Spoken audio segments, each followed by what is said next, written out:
చంచలమ్మ, సింధూర అలాగే చంటి అయితే గుడికి వస్తారు. ఇక సింధూర అయితే తానే స్వయంగా నీళ్ళు తీసుకుని వచ్చి గుడి మొత్తాన్ని శుభ్రం చేసి ఆ గుడిలో పూజలు చేస్తూ ఉంటుంది. ఇంతలో చంచలమ్మ అక్కడ అలా కూర్చొని చూస్తూ ఉంటుంది. ఇక సింధూరాకి చంటిగాడు సాయం చేస్తూ అలా సింధూర వెనక్కే తిరుగుతూ సింధూరాకి హెల్ప్ చేస్తూ ఉంటాడు. ఇంతలో సింధూర అయితే ఆ గుడిని మొత్తం క్లీన్ చేసి ఆ దేవుడికి దండం పెట్టుకోవడం కోసం అని చెప్పి ఒక చెట్టు దగ్గరకు వెళ్ళి దండం పెట్టుకుంటూ ఉంటుంది.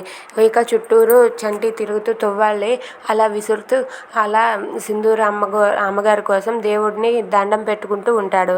ఇంతలో చంటిగాడు అలా విసురుతూ ఉండగా అక్కడ ఉన్న పసుపు కుంకుమ గాల్లో ఎగిరి సింధూర నుదుటిన పడుతుంది. ఇక చేతిలో అయితే గాజులు పడతాయి.